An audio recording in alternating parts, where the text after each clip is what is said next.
So today we're gonna be looking at a scenario where alternative future of the world. Hmm. This is part 8 of the series. Let's go ahead and get into it. The first thing we have happening is a union. And that is between all of these countries in the African team. Now, why do they unite? Well, because they're very similar to each other now as basically just the African Union. So let's just go ahead and look at this union. And that is quite large. And you notice these countries are still green. Well, that's because their alliance is still going to exist. It's just going to be under one country.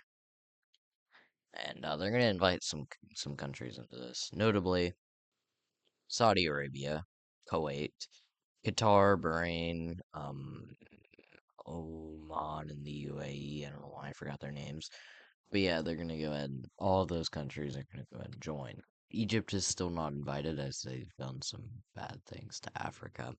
So they kind of betrayed them with World War IV. So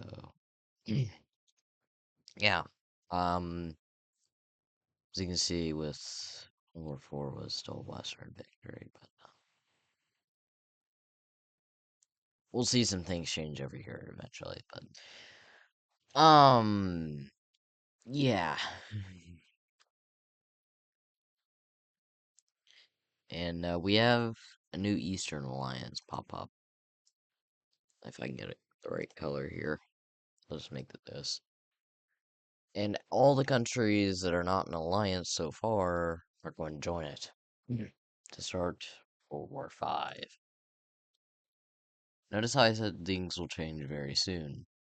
Or soon. I don't remember what I said in the past like 10 seconds, but it's fine. They're all going to join it. And this is a very scary alliance. Um, yeah. And yeah, now we have just all of this. And this is going to pose a very big threat to every other alliance. They're going to go and join the WDO, or call the WDO.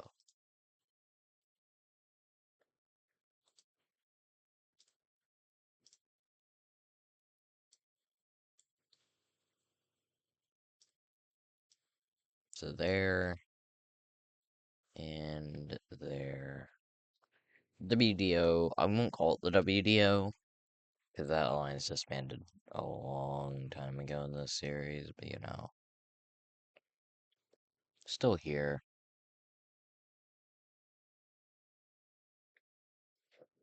So, there's only two alliances in the world. You can't really have any of their events happen, so. But the issue is, who fires the first shot? That might be for another thing. Um, or I don't know what I'm saying. I don't know who would fire the first shot. Let's have some classic nonsense. Alright? Some classic mapping scenario nonsense. We have Russia. You already know what this part is. You already know what the second part is. And if you've been watching any mapping channel for the past like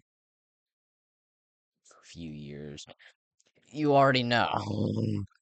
And that kind of activates everything. This is a very, very weird war. In terms of like everything. Um Now, technically no one would be the aggressor. It would just eventually happen a war, you know. But so we're just saying these guys are blue and then the other guys are red because I don't know what else to do. But yeah, let's go ahead and get into this war. Just made the thumbnail of this video. And yeah, we have the Russians storming into Ukraine as they've been building up their military slowly over time. Take out Kiev, and yeah, Ukraine falls pretty quickly, then pretty swiftly. And the Russians, even though they have lost a ton of land due to World War IV, they are still pretty strong because they've been building up their military, like I've said, for this war. And Ukraine completely falls to, I don't even know what you call those lines. The Eastern Alliance. The Baltics fall. Poland is getting pushed into. Also, same thing with Germany. And yeah. Spain would just try to hold out, but I feel like they would try to do a military offensive into France, which that goes also pretty well. And remember, these troops are a lot stronger than our timeline. That's why they're able to just storm through areas very quickly. It's because, they just have that technology to do that. And I don't really know. They just have the technology. And over here, it'd be a different story as, if I get the right color. There, that's not it. This. Yes, okay. Yeah. Egypt gets stormed through. Israelistine, sorry. Not Israel. Israelistine. Yeah, this is just a union to help to make everyone not mad at me. Actually, better idea. There we go. No, but for real though, yeah. They're gonna keep invading, but, um, yeah, Warsaw just got captured, same with Prague and Berlin. They're knocking on to Berlin. They go and circle it. Berlin. They're just gonna siege. Take Copenhagen, Denmark, just roll through Germany. Just blitz through France immediately. The Swiss, yeah. Everyone, and I mean everyone, is gone on the blue team. Like, because everyone's building up their military for this, been building up for this. Berlin is captured, and to finish, they get Helsinki. Yep, Helsinki has been captured. That's how you know they're on steroids. That's how you know these countries are on steroids right now.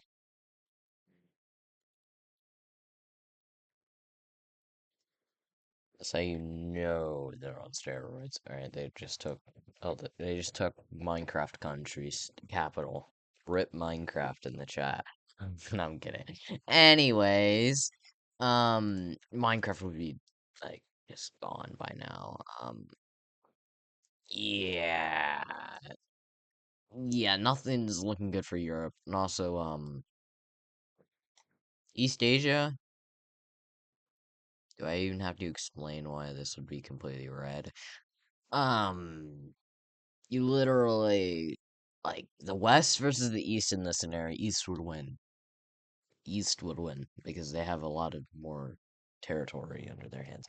All of Africa could put up a big fight against, the entire Middle East and Balkans.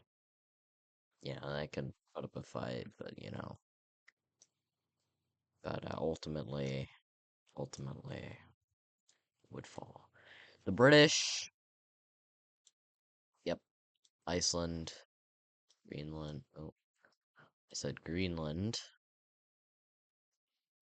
I bet the U.S. is really unhappy about this.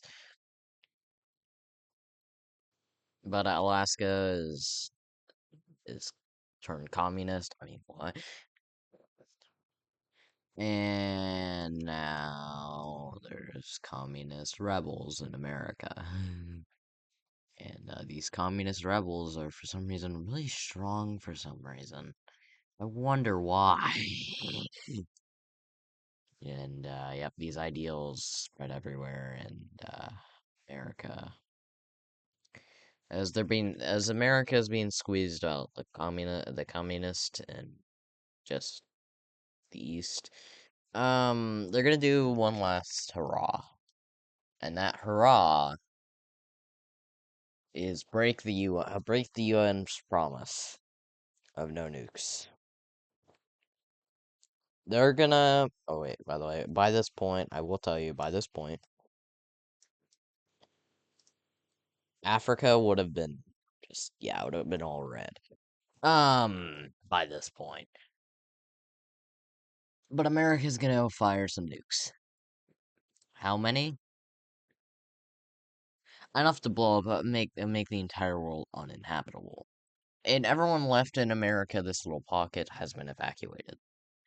So as they launch, the last bits of America are captured. Then the then World War V officially ends Earth. And this is all blown up. Now, does this mean it's the end of Alternate Future? Kind of. I will tell you kind of. Notice notice how I said that. It's kind of the end. Because the rest of those American people that were evacuated are put onto the moon. Alright? Are put onto the moon to begin the project of to begin to start civilization there, and also to save humanity and time travel back to a time to prevent the nuke from ever being created. And I will see you guys in the next video.